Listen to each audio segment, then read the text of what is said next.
and we have a good sense based on another device of what the key things that were important for the suspect. And one of the examiners, she said, I think this might be the password. And believe it or not, like, she wrote it in and it darn opened. You have a paper. You have a paper in your camera. Those are so I don't have to look at myself. Isn't that funny? Is it still there? No. No, it's not there. I know, that's so weird. But that's a good idea, though. I hate looking at myself when I'm talking. It's weird. Sorry. Now everybody knows the truth. Okay. All right. I'm going to clap us in and do the intro, and then Jared, I'm going to hand it over to you. Right? All right. Here we go. Welcome to Unallocated Space, a monthly podcast by ArcPoint Forensics, where we speak with DFIR experts to learn about their journey to the industry, current challenges, and latest research and wellness. I'm your host, Amy Moles, and joined by co-host Jared Ringenberg. Hey, thanks, Amy. Today, we're excited to introduce Alexis Brignoni. He has been serving in the Orlando, Florida area for the last 15 years as a federal special agent. He's a native of San Juan, Puerto Rico. He has a bachelor's in computer science and an MBA in management of information systems. Before working as a digital forensic examiner, he was a case agent tasked with investigating online crimes against children, network intrusions, intellectual property, and online fraud, amongst others. Currently holding multiple digital forensic certifications, Alexis Brignoni has been focused on mobile app development, mobile app digital forensics as an area of interest due to the ever-evolving challenge of parsing a never-ending stream of new applications for relevant data. He can be reached online via Twitter at Alexis Brignoni and on his blog at abrignoni.com. That's abrignoni.com. Alexis, thanks for joining us. Thank you so much for having me. As a longtime listener and fan, I'm really excited to be here. Well, we appreciate that. And we love your background. I love your background. So for the folks that don't know, I live vicariously to Jared's, undertakings in his camper van that he lives and goes to the coolest places in the U.S. So when I grow up, I want to be like him. So this is an homage to his Twitter his Instagram and his awesome life. No, I appreciate that. I wish I had the overhang set up and all that stuff to park it. It doesn't always turn out that way. Right? Sometimes it's a gravel parking lot and you're like, ooh. Yeah, this is not as glamorous as it might seem. You would never know, though. He takes amazing pictures and makes it always look really nice. Oh, yeah, awesome. Try to get the highlights. So now people know the Instagram truth. Ooh, yes. So, Alex, your background is really impressive and interesting. How did you find yourself in the community? The folks that know me, and now everybody's gonna know me. They're gonna know me now. I work in federal law enforcement, right? So I started my work just doing typical investigative cases, not related to computers, right? But my background is on computers, right? I'm a computer scientist, bachelor's on that. I have a master's in management information system. So as I'm doing my work and getting into the whole aspect of forensics and working some intrusion cases as a cyber agent, I became aware of a whole community that existed outside of my agency. And that's where I started to kind of get involved. And I got through that based on Twitter. And I got on Twitter because as I was taking courses, folks were telling me, hey, look, you might want to check this person out or that person out. And then I got kind of in through that. A big person that helped me kind of discover this community was Jessica Hyde, which you all had before in the podcast. She's a good friend of mine. And she was one of the first people that I saw on Twitter and saw one of her presentations on parsing mobile apps. And I reached out to her and she was so friendly. And that's one thing that I think really distinguishes our community on forensic examiners is that we want to help each other and the community is there and it's full of good people like yourselves. So that's how I got hooked into the community and working with everybody. So was that the moment that you got hooked?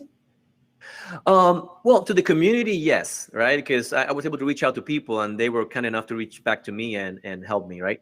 But like I was saying, before I started doing the forensic thing, I was doing like typical, investigative cases, right? I was working gangs for a little bit, safe street stuff. And then I was working crimes against children. And when I started working crimes against children, And this is what, maybe 12 years ago, 11 years ago. Back then, there was no such thing as a digital forensics degree, right? There was not like a program, or InfoSec as a program wasn't there, right? So you can only get trained with certifications or your workplace. I wasn't aware of that. So I go in with an agent, we do some interviews, some work, and the guy's denying the activity, right? Well, since I knew computers, the agent said, hey, go check the computer, see what you can find. And I found things that contradicted this guy's story, right? And the guy confesses, right? And that's the moment where I can figure out that, look, there's stuff in this little device that's full of electrons and electricity, right? And if you are able to go in it and find the precise things that you need, you can tell truth from lies, right? Reality from fantasy, right? And really move forward, whatever you're trying to achieve, in this case, in investigation. That's the moment I figure out, we have a program in the that does this, well, my workplace. And how do I get into it, right? How do I get into it? There was no lab in my office. I'm in Orlando, so back then it was a small office. Now we're pretty, like a medium-sized office, but pretty large. And how do I do that? And I started looking into it, how to build that capability within my own office. And that's what I've been doing for the last, 12 years that I've been, gainfully employed with this federal agency. So. Awesome. So what has been the most rewarding experience in your career leading up to this point? It's tough because there's so many, and this, and the folks either that have been working for government or the military and all that, they know that the big payoff in this period of your life is not the paycheck, right? It's the experiences, being able to make a difference. And I've been blessed with having many of those. I would say the most rewarding experience right now is being able to share the things that I found about, either because I discovered them or somebody else shares them with me, and I'm able to push it out to others. And either because there's some tooling that I could put it into so folks can use, or because I'm able to go and present at a conference or something and get that feedback that it was helpful, right?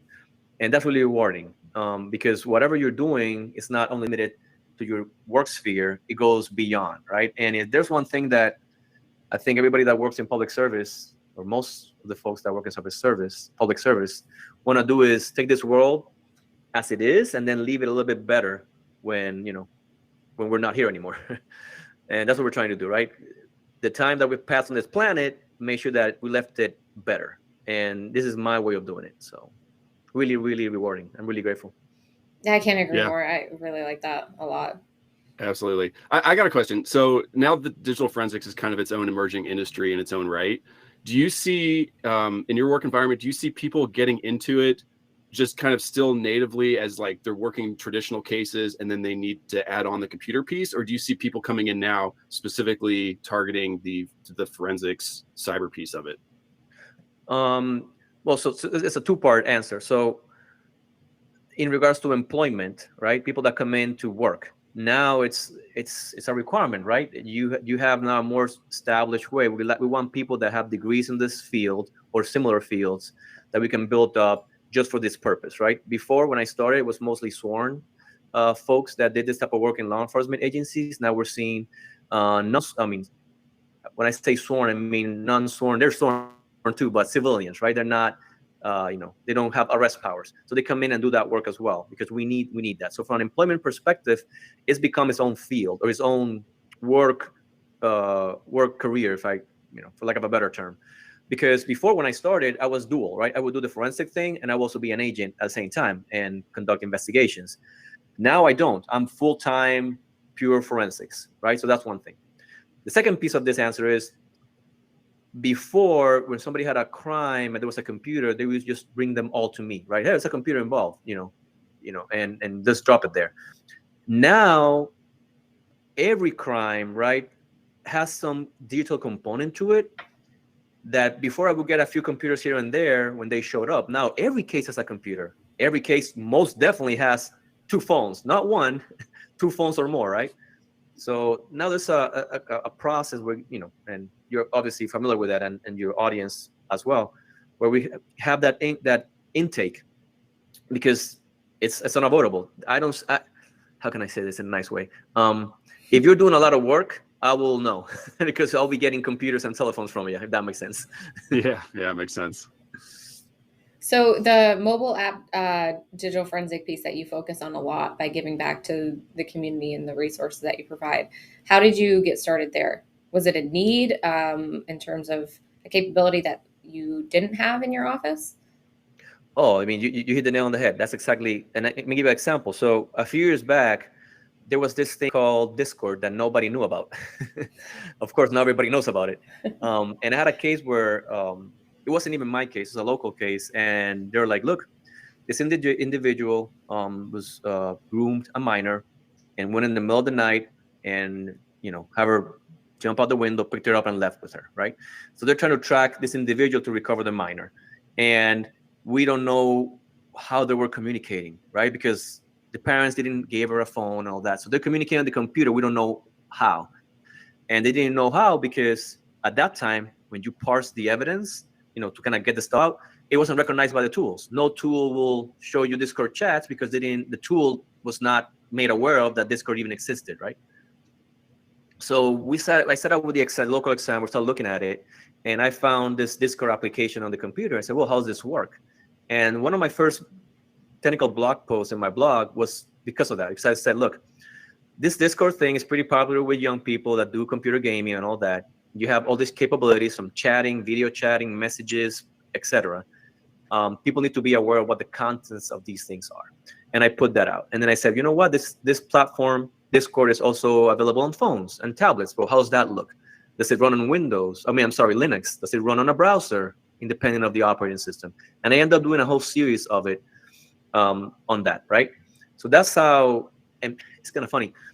If you look at my stuff, at some point, most of it is going to tie to some work I was doing. Of course, I do some of these parsers in my off time, most of them, because, I got work responsibilities and some of these projects are side projects. But there's always some input of a necessity, right? And then that's when, at this point, I knew Jessica because of the Twitter thing. And I said, you know what? It would be good to automate some of these processes, right? And that's when I started coding some of them based on my previous background. So I did a quick parsers, and that I noticed that being used, and that's kind of how I keep building parsers for different things moving forward. Hopefully that makes sense. No, this makes sense. Yeah. Do you mind sharing with the listeners exactly what those tools are, the names and what they do? Yeah, absolutely. So when I started, I was throwing just one-offs. Like, here's a parser for Discord. Here's a parser for, I don't know, WhatsApp. There's a parser, like individual type of stuff, right? So I met with Jessica on OSDF Con, open source digital forensics conference. Oh, yeah. My basics technology, and like maybe 4 or 5 years ago. And she said, well, how about you put them all together? So that way, right, people are not kind of looking for them one-offs. So that gave birth to the leaps, like jumping, but not really. So the leaps are A leap, which is Android logged events and properties parser. So that's the A leap. Then I leap for iOS logs events and plist parser. And then R leap for returns. And then V leap for cars, for vehicles. And then C leap, collaboration with Mark McKinnon, for Chromebooks. And W leap for Windows. And what's the other one? I'm missing maybe a couple. But so if folks want to look into that, it's Python-based tools. And I selected Python as my programming language because it's really common in this field, in the physics field. Tools are, it's really compatible, good language, a lot of libraries. Well, anyways, so I selected Python to do those tools, and I put out this first framework. And I've been lucky enough that a whole bunch of folks in the community are coming in and participating, adding their own parsers, their own artifacts.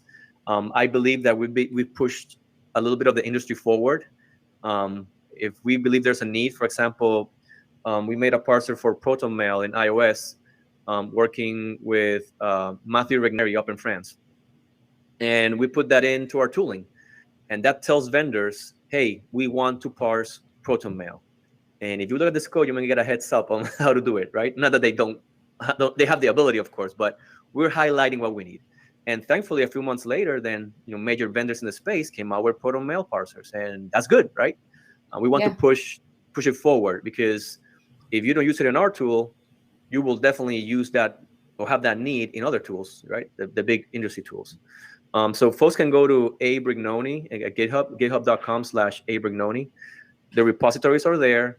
and you can download the code and run it. There's an executable there that you can also try out, and I have some videos that show you how to work with it.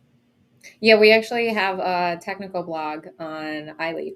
So for the iOS support that you did, it's awesome. Oh, thank you. And again, I started the project, but honestly, this project is not really mine.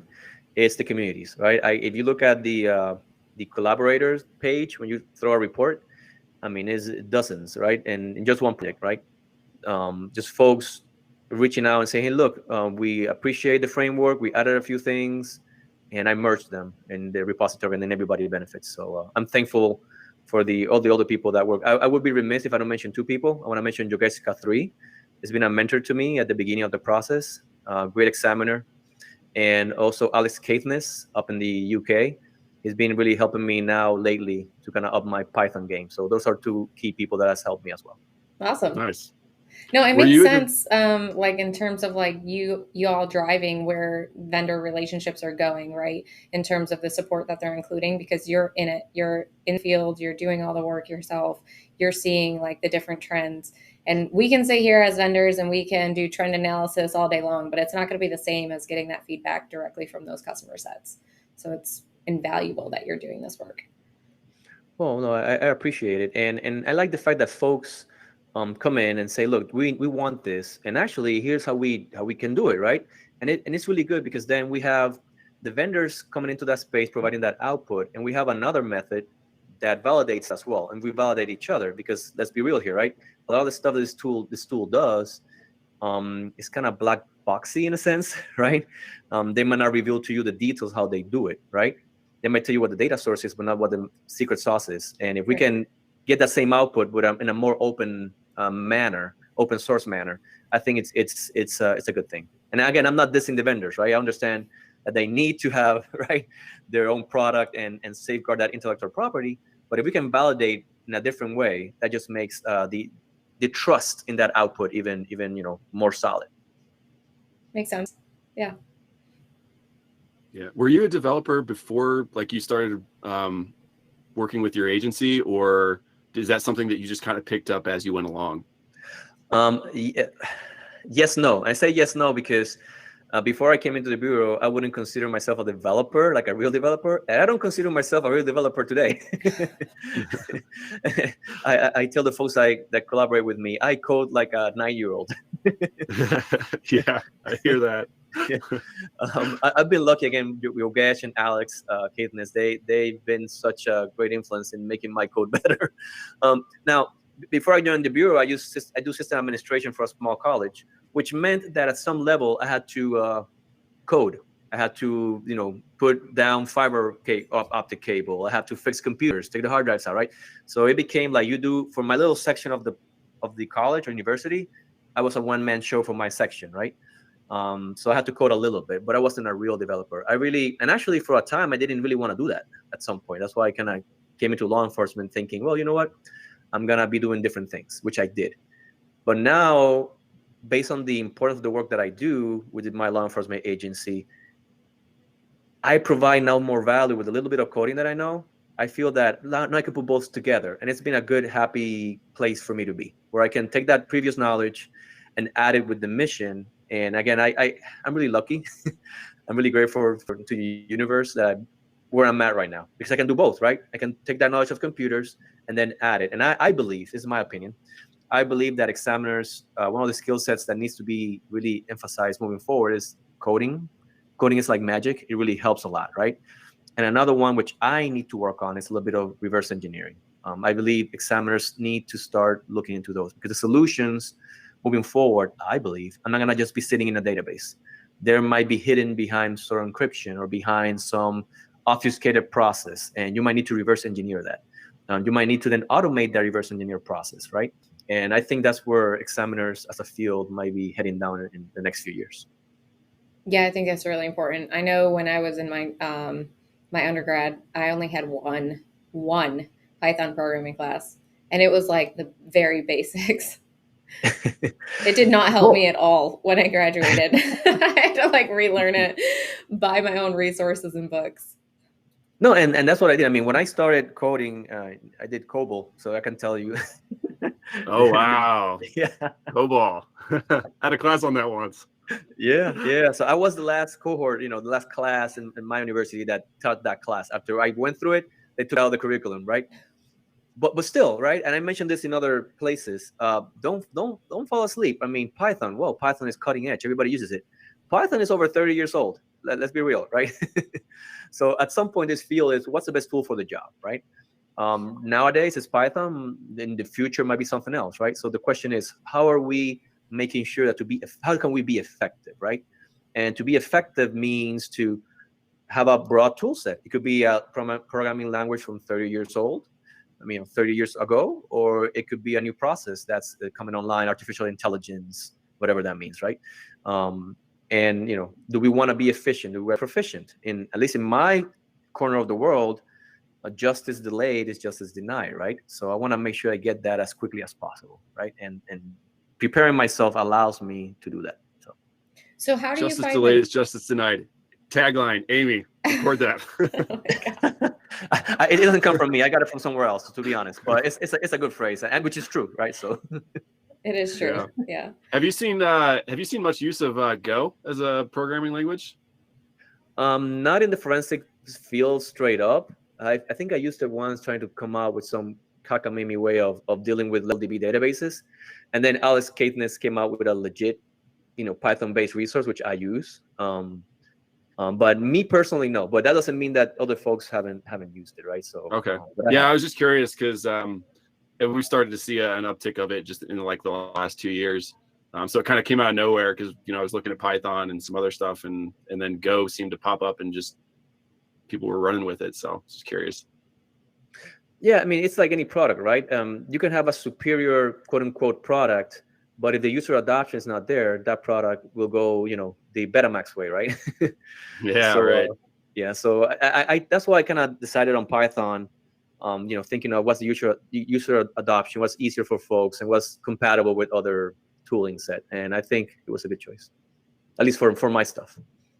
So where do you find the time to, put together your resources? Do you have time while you're on the job to do it, or do you have to do it all in your own time? All of my own time. I will say this: a couple of things I do at work, but not because, how can I say this? Like Discord, right? Discord is pushing something for the work, for the job, right? But that can be translated for other people to benefit, so I can put it out there, right? So yeah, something is kind of spurred by the job, but I don't do it on the job, right? Like the researching part, or a lot of that stuff, not a lot, most I do it on my own. The coding I did on my own. And when I started this project, I only had my first kid, and he was really little. So as you all know, kids are hard to deal with, but at least just one was easier. Then the second one came in, and it's a little bit harder for me to do that. Now, that's the whole point of that. I guess myself and yours too, right? Yourself, you do it. I know you do it too. We pushed for collaboration, right? Because trying to have this tooling or any tooling or any other resource just by yourself, it's hard. You're not going to be able to, and it might die. And when I say that is, if the person leading the effort disappears, the effort is dead, right? So I've been lucky to have folks, I'm going to mention a few other folks that I'd be remiss if I don't mention them. Geraldine Bly and Josh Hickman and Kevin Pagano, right? For example, they collaborate in the project and they come up with research, and then together we can do a parser. So what I would have done by myself in a week or 2 weeks now can be done, collaboratively, together. I sound like the chicken at Looney Tunes, It starts one word, ends with another. Together we get a solution for it in a matter of days, right? Josh came out with some work on the privacy. Is that privacy the word? Dashboard? I think it's privacy dashboard. It's an Android artifact. It's really good, but it tells you when an app was used and for how long. And the idea is for the phone to tell you, well, you've been using this phone for this many hours, and this is the breakdown of what are you using it on. So kind of make you aware, and maybe you need to put your phone down, right? Yeah. That's the purpose. But we use it for forensics, right? I can tell you, well, this suspect was using this device at this time, which is relevant to the case in whatever way, right? So we kind of co-opt this functionality for other purposes that are investigatively interesting, right? Well, Josh came with that, right? And he said, hey, look what I found. I got some queries on this database. And Kevin and myself, we were able to implement it fairly quickly on the tooling. Which, if I do that myself by myself, it will take weeks just doing the research, then implementing. Hopefully that makes sense. So the big trick with this with folks is I would tell folks to look, be part of the community. Go on Twitter, go on the DFIR Discord, channels, and collaborate. If there's some folks that you get along well, or you meet at conferences, make a group and work together, and that really speeds up the process. I'm at a point in my career where 5 years ago I could, now I can't do it all by myself. I just cannot. And I know you're the same. You're all busy, but collaboratively, we can do it. So. Yeah, that teamwork makes the dream work, right? I got a question. You mentioned a couple of international folks that you've been working with. Have you seen that the digital forensic community expand internationally? Are you starting to see more people overseas collaborating with people here in the U.S.? Yeah, so that's a good broad question. So, I mean, there's some folks that, like I mentioned, Matthew Ragneri in France, right? And there's folks from all over the world doing cutting edge research, right? So, and we see some of these big companies in the space really broaden horizons between the R markets, right? You got folks that started, a business here in the US, and now they're expanding to other markets. So that brings with it a further opportunity for folks to really research and collaborate. So that's good. Now, at least on my field, in the law enforcement field, I find countries having the need, of course, like everybody. There's an iPhone here, there's an iPhone everywhere, or an Android anywhere. So they need that capability. And then part of my job has been to try to help these folks really, up their forensic knowledge, right? And I get also I learn from them as well, right? The different challenges in their area of responsibility, the devices they work with, an application that's popular here in the US might not be popular in a country halfway across the world, right?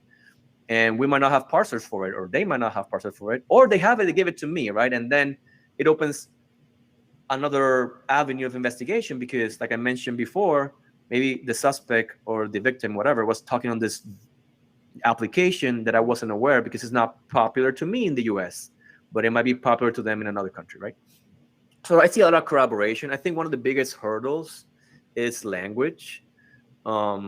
These resources that I put out are in English, and I try to put it out in Spanish, but it's hard because I got new stuff in English coming in all the time that taking the time to backtrack and translate. So that's one thing I'm trying to figure out. How can I do that better or get more bilingual speakers that could help me out, at least with Spanish, which is the language that I know as a native speaker. But it's language. When I go teach, do you have that in Spanish, for example? Well, I don't, right? I can explain it, but so how can we bridge that language barrier? Something that I'm kind of looking into. Interesting. Yeah, Twitter is an awesome resource. I'm sure you've already done it, but if you threw the question out there, I'm sure you'd have a lot of people volunteer. Yeah, no, I mean that would be great, and something even documentation, right? Because even if the tool is written, because the language is in English, right? The primary language is in English, right? When you say while, right, and for, those are, if people that don't know programming, that means it's a word that has a meaning in the language, right? While, for, if, else, that's in English, right? It's not mientras, which is while in Spanish, right? You don't write the word mientras, you write while, right? So the languages, but even if they're in English, right? If documentation is translated, folks can use the tool independent of what programming language is it written in, right? And that's something that would definitely, I think everybody would need help on, right? Translate some content, training content. A lot of good training content in English, that's open source, make it Spanish, or make it, again, I say Spanish as an example, but whatever language the need is. And then folks can contribute back. There's a big, in Twitter, there's a big InfoSec community, Spanish-speaking community, not so much a digital forensics community. And they're kind of mixed in together in a sense, but they're still distinct also in a sense. And you're aware of this, right? Folks that work intrusion meaning folks that illegally come into computers, right? They have a unique skill set with unique verbiage and unique tools. Whereas the folks that, like myself, are tasked with getting the evidence out of the devices and then putting them in an understandable fashion, it's a different skill set, even though there's some overlap, right? So I see a lot of InfoSec communities in different languages in Twitter. I think the digital forensics one still needs some work on. I wouldn't be aware of a Chinese one, or I don't know, whatever other languages, if that makes sense. No, that totally makes sense. Yeah, that's a really hard challenge to solve for, because of the language barrier piece that you had just brought up. I'd never even thought about if and or statements. Yeah, well, I mean, because I had to explain it. I do a lot of teaching overseas, which, well, again, one of the, like I said, the rewarding experiences, that's also one of those. I had cases where they're trying to find, how can I say this? To solve a murder case, right? And you share with them a piece of information or a process, right? And then they reach out to you, a month later and say, hey, look, we did what you said, and we pushed the investigation forward, or we found the body and we're able to, or whatever it is, right? You cannot put a price on that, right? You cannot pay me enough, if I had no need to feed myself and pay for a roof, I would do it for free, right? And it's good work. And I had to teach it, and I tell them, look, this is how it's said, like firewall, right? How do you translate firewall, right? It's kind of like a wall on fire, right? But you have to translate the Spanish way, but explain it so it makes sense. Because think about it, literally, a wall on fire makes no sense if you translate it verbatim, right? And some words you have to just, you say router, you kind of anglicize it, right? It still sounds like router, but with a few letters added in to make it Spanish. And some words are totally different, right? Like log, I learned that the proper word for saying log is bitácora, right? And bitácora is kind of the word in Spanish that you use when you're in a boat and you have the captain's log and you write the thing like that, like sequentially what things that happen. It's really a nautical type of word, but it goes with it, right? Like a log, right? There's some of the challenges that I even. Oh, I'm sorry, I'm kind of going on a tangent, but no, it's I will great. say this. Well, I'm really glad you mentioned nautical. Here we go. He's like, I'm ready Just for the wait boat. for it. Oh, Yeah. God. Do you do any sailing? We need to know this. No, but I had even Spanish within different countries is different, right? In the same way that English from the UK is different from English here in the US, right? Or English from somewhere else. And I was talking about gangs at a country in Central America. I'm saying gangs in Spanish. The way I learned in Puerto Rico is ganga. So it sounds really similar to gang, right? And they were looking at me like, what the heck is this guy saying? Gangs, ganga. And I'm like, so I look there, I say, well, how do you say people that come together, form a group to commit criminal activity? Oh, that's called pandilla, because in that country, ganga means like a deal. When you go, and when you get like, go to the store and a BOGO 2 for 1 or buy one, get one free, well, that's a ganga. And they're like, why is he talking about deals in a He store? really likes his bargain shopping. Yeah, exactly. Bargain shopping, what, right? But the word in Spanish means something else in one country, and another country means something else, right? So I find that to be funny, but also kind of interesting, because I'm able to find the ways to make the forensic knowledge known the best way I can, right? And that's one of the challenges that at least I face when I go overseas and try to help out, or they're trying to communicate things that will help me out. It's a two-way relationship there. So when you go overseas and you provide training, are you doing that resource for free, or is that like paid? Well, it's part of supporting a mission from from my employer. So they how do I say? So cybercrime, and everybody is in the that's listening to this is aware, right? Ransomware, right? Hackings, all type of stuff, right? And hackings in the criminal sense of the word. The word hacking is not evil on its own, right? It's cross-national, it's international, right? The activity happens in one place, it's launched from another place, but the perpetrators are in a third place, right? So there's no way we can, achieve that mission and keep these problems under control by just working individually. So the government and the governments of the world are trying to collaborate on these topics. So that means I might go there to help them out, or they might come here to kind of brief us on something. We might have and there's channels to do that, right? So part of those is called capacity building, and that's what I do. My bosses send me to accomplish that, and everybody grows. If we have an issue that we need help, we have a partner on the other side. They have a partner over here, and if you look at all the cyber crimes that have been kind of solved lately in the news, it's been an international partnership, right? With countries and NGOs and that type of stuff. So I've been really lucky to have like this worker bee view of how that sausage is made, I'm mixing my metaphors. No, it's totally fine. We understand. I think our listeners understand what you're trying to say.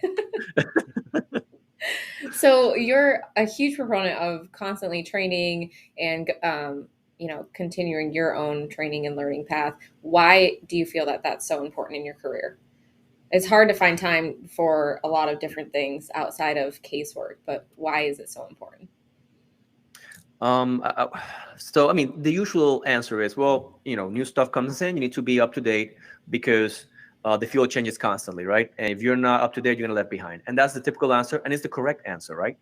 But I would like to kind of have people think about the more knowledge you get in regards to the type of work that you do and the tools that you use it for, it makes you more confident in the work you do, and you get closer to the truth and faster. And I say that because, and I said this before, our field is based on abstractions, right? It's just that log in reality behind the scenes is just, some values, hex values, which are a representation of binary values, which are a representation of ones and zeros, which are a representation, if it's like a spinny disk, right, of magnetic stakes in a hard drive, right? So there's abstractions under abstraction under abstraction, right? And we don't deal with the magnetic forces in a hard drive because that's, who can do that, right? Off the top of the head, right? It's not the Matrix. But the more we know about the inner workings of our tools, of what I do, when I go to court and talk, right, I can really get testimony of what was done and how it was done. And then we can be sure of what this abstraction of reality tells me about things that happened in the past, right? Because that's what we do, right? What happened in the past, and we have this evidence to show it. And it helps me make predictions of what could happen into the future as well, right? Based on that evidence. So again, folks, you don't want to be left behind. I don't want to be left behind, but do I want to be good at what I do? Do I want to really be able to get to the truth faster and confident? You want confidence in the work that you do, you have to put that time in. And it's not easy, right? We got lives outside of work, and I don't want people to forget about that. I do a lot of memes about that on my Instagrams and stuff and Twitter. So we're not gonna forgo family and loved ones and off time, but as part of our process, we need to allocate some of that, right? And unallocate some other things like the podcast is called after, right? And we have to do it like the same way we brush our teeth, right? Every day, every morning, every afternoon, at night, we have to make some time to keep up with the industry, or at least, if possible, do some research, right? And a minimum, collaborate with others. That brings confidence. What's your favorite resource to keep up? So many good resources. So what I'm gonna do is I'm gonna mention a few, right? Is that okay? That's fine. Yeah. So I like 13 Cube a lot. Richard is a great guy. He does a lot of videos in regards to digital forensics and intrusions. Actually, I like his stuff so much that I have a shirt. Nice. Yeah. So 13 Cube is really good. So Richard, great guy. So watch his videos. I do Phil Moore's This Week in Forensics. It's a great resource because if you're in a pinch for time, at least read that. It'll take you 5 minutes. Why? Because it tells you all the latest happenings on InfoSec and digital forensics. And even if you cannot read the whole thing, it's too many blogs, too many articles, at least you can say, you know what? I read somewhere there was a solution for some problem that I have now, right? At least you're aware, and then you can Google it. Right? You know what terms to use to Google it, and most likely you'll find Phil's, blog for that week, and then the link that leads you to where you need to go. Which I used it like that all the time. Like, I think I read something at Phil's page that explains something, and then I go find it, right? So that's another good resource. Another good resource is a DFIR Discord, by Andrew Rathburn. I think he works for Kroll, and all folks can go in there. There's a lot of channels there. They talk about extraction, forensics, Python, all sorts of things. You can ask questions, and it really helps a lot. If you're an IASIS person, like IASIS is an organization that certifies forensic examiners. If you're part of that, be part of the listserv and be aware of what the questions people are asking. At the end of the day, let's say you don't have those resources, then reach out to folks in your area. Is there an ISC2 group in your area? Is there some B-sides events in your area? In my case, I got forensic examiners from other local and state law enforcement agencies. I try to make the effort to reach out and see what can I learn from them, what can they learn from me. And those connections are valuable, not only because of the knowledge, because of the kinship and friendship you get with people that are trying to accomplish the same mission as you are, right? And they understand where you're coming from and where we're all going together. So I think those are the one-to-one resources are one of the best. Yeah, I really like the way the community all evolves together.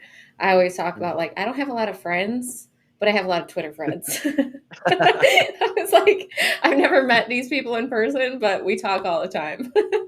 Oh no, absolutely. And it and back in the day, you would say, well, when you get middle age, you kind of start losing friends because the friends you grew up with or in college, they have their own lives, their own kids, they live, across the country, whatever.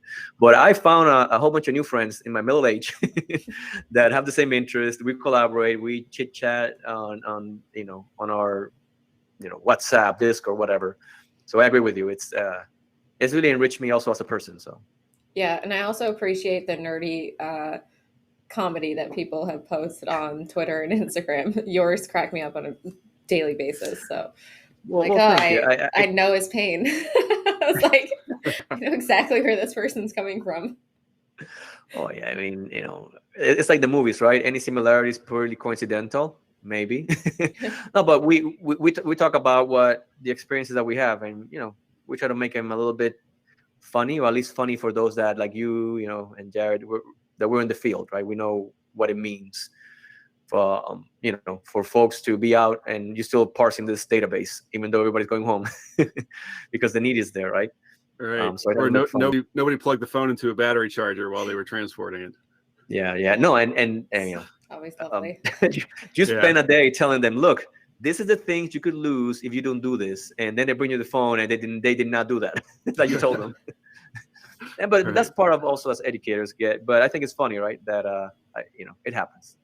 So yeah, for sure. So Twitter, one of the things that I have seen recently is that the forensic forecast ballot, you're on it for a lot of the stuff that you're doing and giving back to the community. So congrats. Thank you. Can you explain a little bit about what the Forensic Forecast Awards are and why it's important for people to participate? No, absolutely. So I joke with folks that I'm the Susan Lucci of the awards right now. because either myself or the tool have been nominated like whatever 10, 11 times, and we haven't won yet, which again is fine, right? It's gonna happen. This year's gonna happen. Well, no, and I'll be straight with you. At some point a few years back, I'm a really competitive person. I think a whole bunch of people in this field tend to be kind of type A personalities, right? The type of work with computers that we do, we have to be that way, I guess, in a sense. And you're competitive. But the whole process has taught me a couple of things. And before I tell you what I learned, let me tell the folks what the whole thing is, right? So the Forecast Awards, it's a way of recognizing people and tools that are relevant in the digital forensics incident response space. It's under the SANS umbrella. So SANS being a training organization that's really well known for the quality of their work and their price and the quality of their work. So one of the instructors there set up this awards, and it's all community driven, which is really good, right? Where the community nominates folks, and then they come down to per category top three, and then the community votes for the first place for each category. So some of the categories are commercial tool of the year, non-commercial tool of the year, which the Leafs were honored to be nominated on. And again, thanks to the work everybody as a community does on them. There might be, for example, the Investigator of the Year award, the Newcomer of the Year award, and there's like a series of them. And that's important because obviously we want to motivate folks that do the work. And that's I'm coming back to what I just started saying. Why is it important? Because folks that are coming in, we want to motivate them. Tell them, look, what the work you're doing is appreciated, it's being noticed. So that's one way of doing that. Kind of spur more of that, right? Second of all, it's good because the community knows what's being used, right? What's being relevant to others in the industry, right? We might not have this broad way of looking at across the industry, but this award helps. So I know folks might be using Memorize, again, example, right? Some tool, then we take that, or the Leaps, or whatever the other tools that have been nominated are. Folks, people There's one that's a social media, the first social media contributor of the year. There's 3 people there. Well, if I'm not following those folks on their Twitters or Discord or whatever, I want to follow them, right? Yeah. Because folks, are kind of interacting with these folks, right? So it even if folks don't really get nominated, because we can all get all nominated, right? But you get a knowledge of who is and how that will benefit you and your investigations or your work or your knowledge of your training, right? A tool. There's another category for capture the flag of the year, which is good. You might not be aware that this capture the flag existed, and those resources are left there for you to train. And you want to learn about forensics, do capture the flags, right? And people are not familiar with that. What that is you get a piece of digital media, you download it, and then there's a series of questions that you have to go through, and you answer them based on what you're finding on the media. And after you're done with that, you can go into the community and figure out write-ups that other people have done solving that. And you might come up to the solution in a different way. And if you did, I really want you to go and put it on your blog, put it on a blog, put it on Twitter, and make others know about it, because I might benefit from it. Some of the stuff that Kevin Pagano has done on Capture the Flags, I've been able to then take it and use it on a real case, right? Yeah. So the awards really highlight that for the communities. That's why I believe they're so important and so relevant, independent of who wins or who quote unquote loses. Honestly, it might sound trite, but it's true. We all win by being part of it. I just want to add to the capture the flag participation there is that a lot of folks that are coming into the community that are trying to get their first jobs in the industry, a lot of them are beaten down by the fact that they don't have enough years of experience for the position that they want. When they participate in those events, they can capture that on their resume, and they can actually put on their LinkedIn or wherever they would like to host it their complete write-up, and that gives them validation of their experience in the field. I think a lot of people kind of glaze over that and don't really think about spending the time to grow that aspect of their resume out. There is no better example of your skill than actually showing your work, right? I mean, degrees are important, certifications are great, right? And I'm not gonna diminish those. I have those. But I believe that a higher state of being is by showing your work. Go to this, like you said, go to the capture the flags. You do a little bit of research, do it. You're taking a Python course. What are your impressions on it? How do you think this training might be important to you in your field? You can write about that, even if you don't have to make your own Python course. But as you learn, blog about it. And me, for example, as somebody, either because maybe you want to be an intern or you want to or develop entry-level positions, you're absolutely right, Amy. I believe that's the way to go. Absolutely. Yeah. Well, we're rooting for you this is the year. This is it. We can feel it.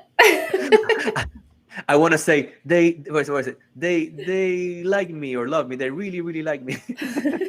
Like she said when she actually won. No, honestly, I mean, I got some nominations for myself. I don't care about those. The one that I really feel strongly about is the one for the leaps, because there's so many contributors, and I want to have the pleasure of putting all their names in the blog, in the tweet, and letting them know that their work is useful, but it's being recognized to a higher level. And I want to say to everybody that uses the tool or the folks that contribute to it, I get emails from all around the world saying, "Hey, look, this has helped us in this way or that way."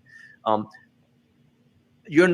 say this. I'm lucky that I'm aware of the impact now of some of the tools that I developed 3, 4, 5 years ago, right? But I want to tell everybody listening, never doubt of the impact you have, even if you don't get feedback from it, and don't be discouraged. The work that you do can make waves and echoes beyond now, even into eternity, right? And I have a whole talk about that, but I digress. It matters, right? What you do matters, even if you're not told about it. Because people that you help, the people that learn from you, will carry that forward. And so never be discouraged if you're not a winner of the event, right? The fact that you're participating and put stuff out there, it's its own good. So for feedback, if people are using your tools, how can they provide you feedback? Where do they provide that? So there's different ways, right? If it's something really tool specific, if they go to the repository in GitHub for the proper project, there's a discussion board there, and there's an issues section. So issues is for problems. Hey, this is not running. You suck. I'll be like, well, it's true, I do suck, but let's see if we can fix it and make it run, right? So, or how can we make it better? So there's an issues section, right? There's a discussion board just for, hey, I think this is important, and I will say something to the community. Don't just tell people what to do. Hey, you should parse, yin yang, wang wang bang bang bang app. No. You want something? At least give me. I have a meme for that comment. Give me some exemplar data. Give me some queries. Give me something I can work out of, right? And that's the whole thing. Don't just task people, right? You want to be part of the community. Just don't task folks, especially folks that are doing this stuff for free, right?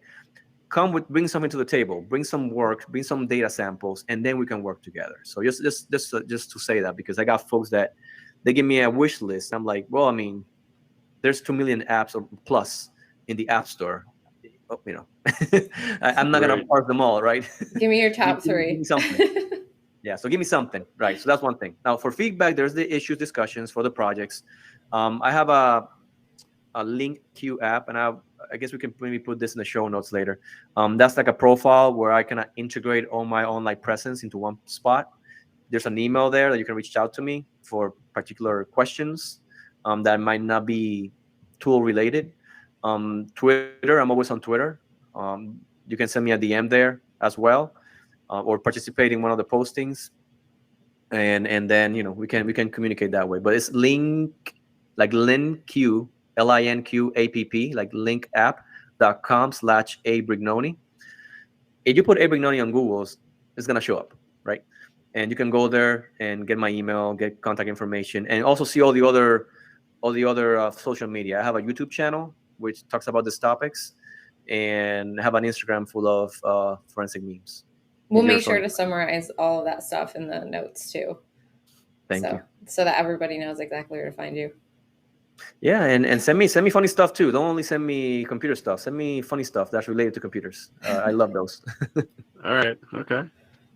Oh boy. I feel like you just opened Pandora's box, Jerry. Well, I have a collection of computer dad jokes. Get ready.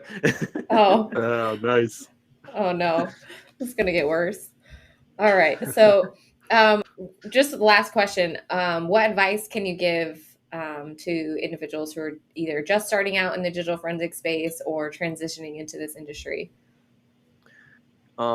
Be patient, right? Be patient. I think that the field is in a transition period, right? Where there's a disconnect. You got the folks that do the hiring, and then the folks that put the requirements for that hire, right? And you have people asking, well, I want this entry-level position with a CSSP and 20 degrees. Well, it's not entry-level then, right? So there's some disconnect there, right? But be patient, right? Keep putting the work in. Enjoy what you're doing now as you're trying to move into doing something different in the near future.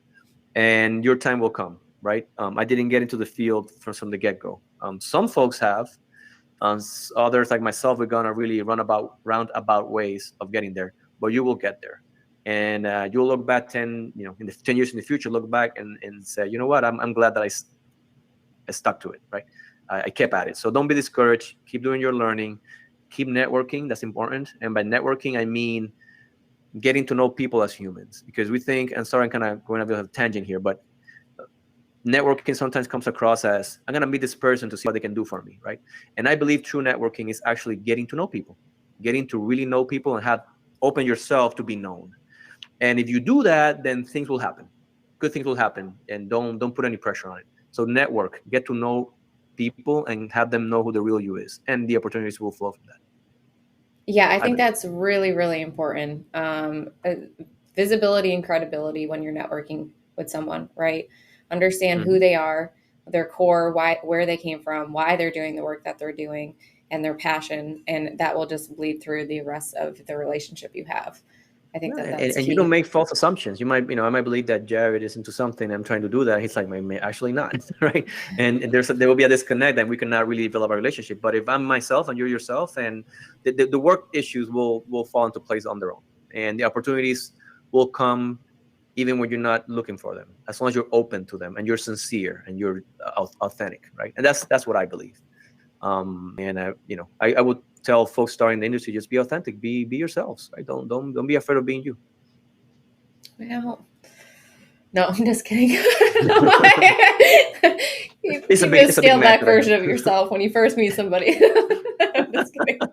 Well, I mean, there's something. Like, if you're a sucky person, then you might want to stay away from everybody. I don't know. No, but I mean, I've been told I'm a little weird. I mean, if I just let that weirdness come out straightforward, people would be like, "Ugh, I don't know if I can handle this." I did have one more question because I'm always curious about the law Is there a enforcement lot? perspective. My background is intel, Arguing. supporting military All kind of right. work. Mhm. Not a whole lot of law enforcement. I did have worked with law enforcement, but mostly on the intel gathering side of the house. Mhm. So I'm always curious about actual cases and taking it to court and things like that. Is there anything when you're working with digital forensics technology or in that space when you've gone to court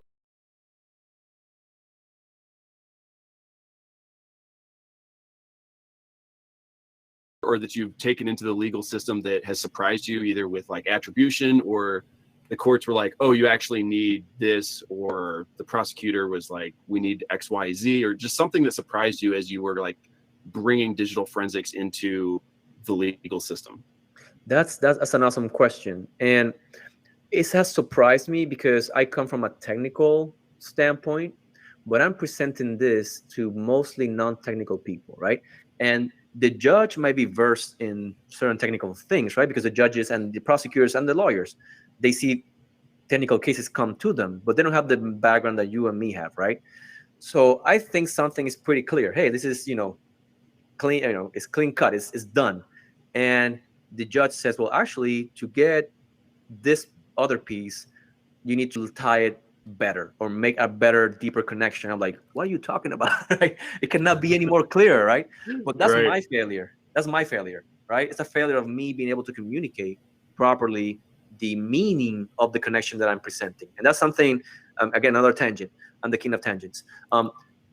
Folks starting in, or even not folks that starting in, people have been in, we have to work on our communication skills, right? If you're gonna go there and spew a whole bunch of computer tech terms, it's not gonna happen, right? You gotta think, how can I make this understandable to somebody that doesn't have a deep technical background as you might have or I might have, right? And it has surprised me. I think this is the done deal, and they kick it back, and I have to do extra work. And I'm okay with doing extra work, but if I have if I have communicated it in a better way, right, I would get quicker, faster, better results. So I find that surprising. What I think is clear cut might not be for somebody that's not technical, and we have to really work hard on how do we work as communicators. Forensic examiners, we're investigators, but we're also communicators. And as for much of us nerds, communicating is not our forte, right? We like to be in our computers and Right. doing our things, right? But we have to communicate. We have to kind of, if we're shy, work on that and work on public speaking and to communicate better and listening. One last thing is I talk a lot, but I'm trying to make the effort of listening more so I can be a better communicator, right? If I listen more. So. Yeah, communication, it's it's the last mile problem, right? Like you can do all this work and then that last mile, if you don't nail that, then the rest of it is, could be for naught. But well, I mean, yourself in the intel community, right? All your work usually comes down summarized to a particular piece of writing, right? And that particular piece of writing has real world effects, right? So how you write it and you're able to, as an analyst, to communicate what's important about this piece of intel, for example, can make a world of difference, even just on paper, right? So I believe you're absolutely correct. That's what I like to hear. It's just truth, man. Here we go. All right. So you're familiar with the show. We always do Experts React. Jared has a lovely segment for you today. Yep. So I've got two. The first one I actually really like. So it's from Terminal List. I actually think they've done a pretty good job with some of their operational, I guess, acquisition pieces of it. It's kind of interesting. And then the second one is a little bit lighter, I will say. Okay, so just a real quick background. This is Terminal List. It just came out a month or so ago on Amazon Prime. And scenario is you've got a former SEAL that's trying to basically solve his own crimes.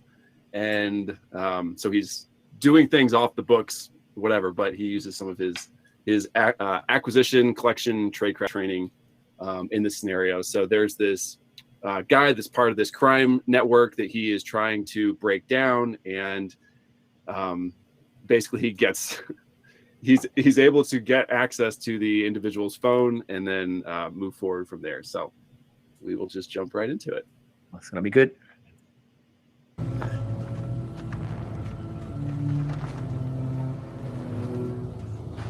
A little graphic.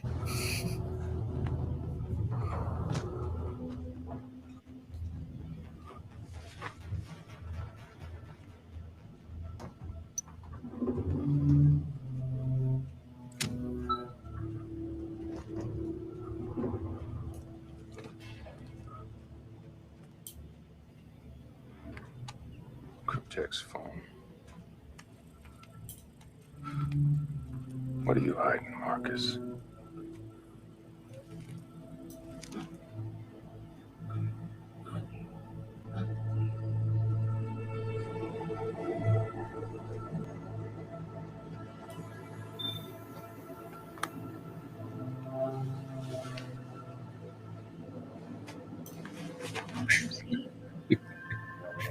Right. So he gets the phone, and then he takes off. Depth of shit. And then, so then he's about to fly to Mexico with some of the intel that he collected from it. And he does some kind of transfer here. I'm not exactly sure what that is, but Oh, we're frozen. Jared froze. yeah, that's basically it. So I wanted to do a screen Jared, grab and a close up of that, but Yeah, wait. Time out. You froze so bad. We just saw her say that something, and then you disappeared. Right there. Okay. Started there. Let's start that. None. That I won't wait there to make those motherfuckers pay.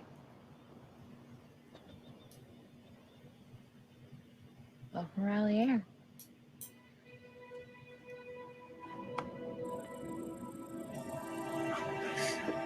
yeah, so that was basically it. He just does some kind of transfer there. I'm not exactly sure what that was. Yeah, so we're still trying to figure yeah. out what exactly he used to capture the image the first time.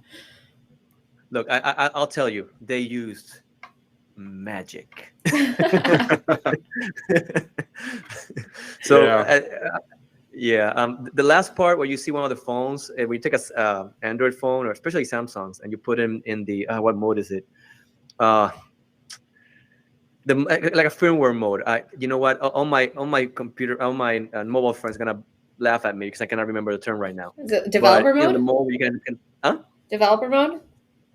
I think it's either developer mode, one mode. I forgot what it was. That's how the screen looks, right? The little arrow pointing down and all that. Right. So that's how it looks. So it's just people don't know what the arrow is, but there's nothing magical about it, right? You press the buttons on the phone in a certain combination, and it leads you to this screen where you can then use other tools to try to get into it or whatever, right? Odin or whatever it is.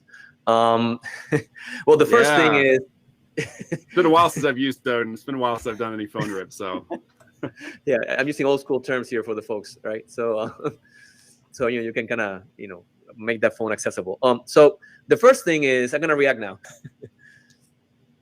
He's like, he dumped the phone in the time it took him to say, "Where are you hiding?" So and so. Hey, if I had a tool that did that, I would be like every day, "What are you hiding?" So and so. Why are you hiding? right, that'd be amazing. That would have to be your tagline when you plug it in. Exactly. How are you hiding? Suspect number 2. No, I mean it's sound in the sense that we can pull stuff from phones, but it's not sound in the sense that, first of all, the time it takes, and second of all, you're doing the dump from one phone to another, right? And for folks that are not familiar with mobile forensics, there's different levels of extractions you can do on a phone, right? And depending on that level is how much data that's pertinent you're gonna get. So the faster ones don't get you as much data, right? And that one is like the fastest in the universe. So that's why I said it's magic. There's no way you can dump relevant data just like that. Oh no! And on top of that, he just unlocked it with the face, right? Although it was obviously an Android phone, based on the icons. But for example, iOS, if you unlock the phone with the face, right? It's unlocked and you want to dump it, that's not enough, right? You need to provide the PIN code, certain other information to then be able to download the phone. And I had cases where, well, not me personally, but locals that I helped out, that, yeah, I mean, and, you know, sorry, it's a little bit graphic, but we have unlocked phones with the fingerprints of a deceased victim, right? Or with the face things, right? So that is true though, right? You can do that, right? But then getting the stuff out programmatically, that means by dumping it to another phone, another computer, that's a whole ball of wax. That's totally a little bit unrealistic, but they need to move the story forward, right? Yeah. And then that move from the phone, if it's slow, using it through the, you know, a cable, trying to get an extraction, let's say, for example, Bluetooth, which is my assumption, since the phones, at least I didn't see them to be connected by cable. They seem to be like just floating next to each other, right? Oh, that's way slower as well, right? Because, he's going to take up that whole flight just transferring data. And most likely you wouldn't be done, right? You need to plug the phone just to keep the battery charged so the phone doesn't go dead by the time you're done. Bluetooth extractions is just, I never do. It's just ridiculously slow. So, but again, the concept is sound, right? In the sense of, you're trying to get relevant stuff from an electronic device, right? But yeah, it's Hollywood magic. Yeah, definitely some of that in there. There's a few things that I appreciated about it. One, that they actually like went through, okay, there's a screen lock, there's biometrics, now he has to defeat that. And once he's defeated that, then he can actually go through his acquisition process, regardless of whatever tool he was using to do that. But yeah, certainly it was super fast, and you know, maybe he probably walked away with a directory listing, and oh yeah, that's about it. in the best case scenario, at best. Yeah. And the other thing that I thought was interesting, I don't know much about if Cryptix is an actual like type of phone or if they made that up, but there are actually secure types of phones out there. So he was looking for something specific and you know, did a face unlock. But of course, you've got to go into settings and, like you said, punch in the pins, and there's a whole bunch of other steps in there that they cut out. But I was happy that they at least got like biometric stuff right. He's hooking a cord up to it to do the extraction, and then you know, he's got it in developer mode and doing the transfer. So at least, you know, it's getting closer. At least Hollywood closer. Hollywood closer. That's why I said the process is sound. Go ahead. Which is a totally different level. Hollywood closer. Yeah, and the Bluetooth takes forever. Like there were some times where the phone was so damaged I couldn't actually get a connection from the cable, and Bluetooth was the only option, and you would just like literally sit it there for 3, 4, 6 hours, come back, and you've got, you know, 50 files to look at. It's like, well, the first 5 photos showed up. Great. Yeah. Hopefully these are the best photos ever. You gotta realize they only have 30 minutes for that episode, so you know. Right. They did a lot in 30 minutes. Time travel. Well, and actually that's something that I know you heard this before. It's becoming an issue for us, right? Because when you go to court, the juries have created this habit of thinking, whoa, this is just like what I saw on TV, right? And it's not, right? They want the CSI effect in our cases. And when I tell them, look, this is not as easy or as sexy as you see in the movies, right? It's a hurdle we have to get through. Having the juries understand, no, this took weeks. Well, why didn't you get it in 30 minutes? This guy in the list did it in 30 seconds. Oh yeah, on the TV show, not in reality, right? So that's something that us communicators we have to work to solve, is this CSI effect where folks think that is like that in real life, and it's definitely not. So maybe we need to do an experts reacts for people who are on a jury. Like here's Hollywood, here's the expert. This is not how this works. Maybe that's and even if you're like, and people that are in the other side of this business, you know, providing products and certain solutions and services, you have to be realistic in regards to what the tool accomplishes, right? And that's something I have some heartache in the past. Be realistic of what the tool does and how it does it, because if you don't temper those expectations, you're not gonna, you know, provide the solutions that you might need to provide that are good, right? So be realistic with everybody. Yeah, absolutely. I can't wait until we have money to do promo videos, and they're going to be exactly like that. In 30 seconds, done. Yeah. With dramatic music and dark mood lighting. Fake blood everywhere. No, not that. Just super graphic for no reason. Fake blood It's and like- strings going every which way. Our advertisements have to be like 18 and plus age group to watch it. Yeah. Foul Okay, language. got one graphic. more. This will be fun, and then I actually have a quick, like, actual, like, legit point of interest follow up after this. So, the dude sent out an email to reply. He hit reply all, sent out an email to a whole bunch of people he didn't mean to send it to, and so now he's trying to, I guess, get in and delete the email or something. I don't know. Anyways, he's trying to hack into Terry's account. All right. Oh, this is Brooklyn. Nail this. This will crack his password, but it could take an hour. No way Jake keeps up with Terry for that long. Have you seen Terry? Well, there's nothing we can do unless you guys can guess the Sarge's password. Big muscles? That's your first guess, big muscles? My wife's name's Sharon. Nope. Sharon 1. Nope. Sharon 2. Nope. Sharon 3. This is stupid. God, I hate how hard it is to guess other people's passwords. Wait, everyone wait. Try yogurt. We're in. Right on. Oh. That's how it happens every time. Yep, exactly. All right, so I actually wanted to pull this up. Try yogurt. Right, yogurt. I'm sure they locked out. There's usually like a 5 count lockout. But, Nah. but this will be interesting. So, okay, so password cracking and the most common passwords that are used, like the top 10 most common list. What are your guys' best guesses for password number 1, the most commonly used password for 2022? Password. It's always password. Amy? I don't know. First thing that pops in my mind, spaghetti. I don't know. Somebody's hungry. All right. Well, this is from cybernews.com for 2022's top 10 most common passwords. No. And 1, 2, 3, 4, 5, 6 is the most common one. And then you've got 1 through 9. I know somebody that uses this. Yep. Oh, QWERTY's been there forever. Yeah. Yeah. Yeah, that why won't can't go we away. be better? Definitely spaghetti. Spaghetti should be number 1. Everybody guesses that. It's delicious. Well, spaghetti apparently is pretty secure. So, I don't know. It's still, there's no special characters in it. yeah. Oh, Well, which I'm is- surprised is that there isn't like the 1QAZ, like going down like visual patterns that people Yeah. trace out aren't more common. But I guess these are probably pretty common. Oh, like Well, running and- across the keyboard. Yeah.